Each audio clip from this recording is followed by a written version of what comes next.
Sathyajothi films பிரம்மாண்ட தயாரிப்பில் தனுஷ் நடிக்கும் கேப்டன் மில்லர் வெற்றி நடை போடுகிறது உலகமெங்கும். பொங்கலோ பொங்கல், தி சென்னை சில்க்ஸின் happy Pongal. Let the celebrations begin.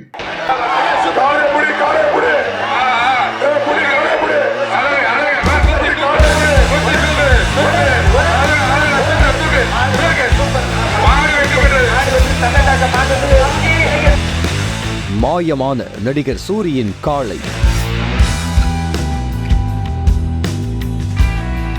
Jallikattu அரங்கில் எழுந்த சலசலப்பு. கிளம்பிச் சென்ற அமைச்சர் உதயநிதி.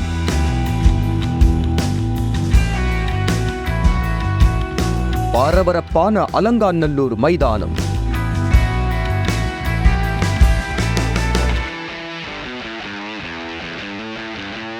உலக புகழ்பெற்ற அலங்காநல்லூர் ஜல்லிக்கட்டு கடந்த ஜனவரி 17ஆம் தேதி சிறப்பாக நடைபெற்றது. இந்த ஜல்லிக்கட்டு போட்டியை காலை 7:30 மணியளவில் இளைஞர் நலன் மற்றும் விளையாட்டுத்துறை அமைச்சர் உதயநிதி ஸ்டாலின் கொடியசைத்து தொடங்கி வைத்தார். இதனை நேரில் காண அமைச்சர்கள் ராஜ கண்ணப்பன், அனிதா ராதாகிருஷ்ணன் மற்றும் தமிழ் திரைப்பட நகைச்சுவை நடிகர் சூரி, நடிகர் அருண் விஜய், திரைப்பட இயக்குனர் AL விஜய் உள்ளிட்ட பல்வேறு முக்கிய பிரமுகர்கள் மதுரை வந்திருந்தனர். முன்னதாக மதுரை மாவட்ட ஆட்சியர் சங்கீதா தலைமையில் மாடுபிடி வீரர்கள் களத்தில் உறுதிமொழி எடுத்துக் கொண்டனர். அதன் பிறகு அலங்காநல்லூரில் உள்ள பல்வேறு கோயில்களின் காளைகள் பாரம்பரிய முறைப்படி வாடிவாசலில் அவிழ்த்து விடப்பட்டன. இதனை அடுத்து வாடிவாசலில் சீறி வந்த காளையை மாடுபிடி வீரர்கள் அடக்கினர். சில காளைகள் மாடுபிடி வீரர்களையே பந்தாடிய தருணங்களும் அரங்கேறின. அலங்காநல்லூர் ஜல்லிக்கட்டு போட்டியானது முழுவதும் 10 சுற்றுகளாக நடைபெற்றது. இதில் 500 மாடுபிடி வீரர்கள் கலந்து கொண்டனர். மொத்தம் 810 காளைகள் வாடிவாசலில் அவிழ்த்து விடப்பட்டன. ஒவ்வொரு காளை அவிழ்த்துவிடும் போதும் வெற்றி பெற்ற காளைகளுக்கும் மற்றும் வெற்றி பெற்ற மாடுபிடி வீரர்களுக்கும் தங்க நாணயங்கள், சைக்கிள், பித்தளை பாத்திரங்கள் பரிசாக வழங்கப்பட்டன. ஜல்லிக்கட்டு போட்டியை தொடங்கி வைத்து கண்டுகளித்த இளைஞர் நலன் மற்றும் விளையாட்டுத்துறை அமைச்சர் உதயநிதி ஸ்டாலின் அவ்வப்போது சிறப்பாக மாடுபிடித்த வீரர்களுக்கும் மற்றும் சிறப்பாக விளையாடிய காளையின் உரிமையாளர்களுக்கும் 1 சவரன் தங்க மோதிரத்தை களத்திலேயே பரிசாக அளித்து ஊக்குவித்தார்.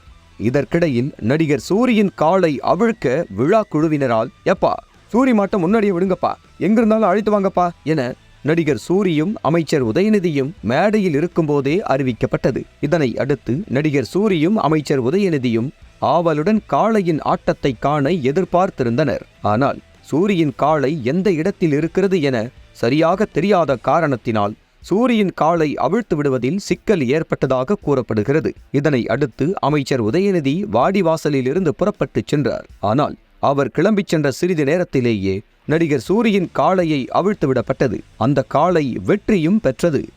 இதனை அடுத்து 10 சுற்றுகளாக நடந்த அலங்காநல்லூர் ஜல்லிக்கட்டு போட்டியின் முடிவில் 18 காளைகளை பிடித்த மதுரை மாவட்டம் கருப்பாயூரணியைச் சேர்ந்த கார்த்திக் என்ற மாடுபிடி வீரருக்கு முதல் பரிசு வழங்கப்பட்டது. அவருக்கு தமிழக இளைஞர் நலன் மற்றும் விளையாட்டுத்துறை அமைச்சர் சார்பாக 8 லட்சம் மதிப்புள்ள சொகுசு கார் பரிசாக அளிக்கப்பட்டது.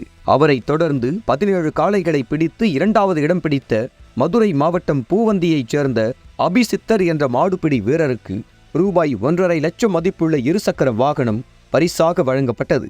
அதுபோன்று களத்தில் இறங்கி சிறப்பாக விளையாடிய காளையின் உரிமையாளர் திருச்சியைச் சேர்ந்த குணா என்பவர் தமிழக முதல்வர் மு.க. ஸ்டாலின் சார்பாக ரூபாய் 8 லட்சம் மதிப்புள்ள சொகுசு கார் பரிசாக அளிக்கப்பட்டது. இதை அடுத்து சிறப்பாக விளையாடிய காளை என 2வது பரிசாக மதுரை காமராஜபுரம் சேர்ந்த வெள்ளைக்காளி சவுந்தர் என்பவரின் காளைக்கு 1.5 லட்சம் ரூபாய் மதிப்புள்ள இருசக்கர வாகனம் வழங்கப்பட்டது. விழாவின் இறுதி நிகழ்வாக பரிசுகளை வென்ற மாடுபிடி வீரர்களுக்கும் காளையின் உரிமையாளர்களுக்கும் பரிசு, கோப்பை மற்றும் சான்றிதழ்களை தமிழக வணிக வரித்துறை அமைச்சர் மூர்த்தி வழங்கி பாராட்டினார். இதற்கிடையில் நடந்து முடிந்த அலங்காநல்லூர் ஜல்லிக்கட்டு போட்டியில் மாடுபிடி வீரர்கள் 31 பேரும், மாட்டு உரிமையாளர்கள் 18 பேரும், பார்வையாளர்கள் 27 பேரும் மற்றும் காவல்துறையினர் 6 பேரும், ஆம்புலன்ஸ் வாகன உரிமையாளர் ஒருவரும் என 83 பேர் காயமடைந்தனர். அவர்களுக்கு தேவையான முதலுதவி அளிக்கப்பட்டது.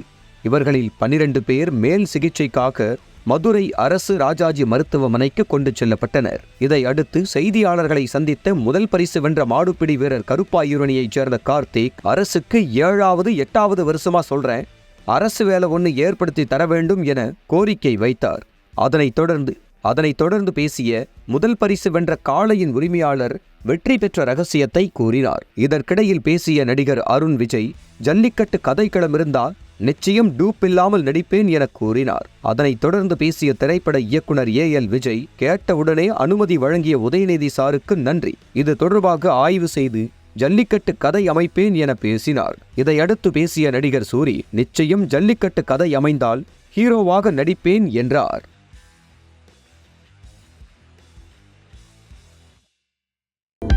அனல் பறக்கும் செய்திகளை அப்டேட் செய்து கொள்ள நக்கீரன் களத்தை இப்பவே சப்ஸ்கிரைப் பண்ணுங்க.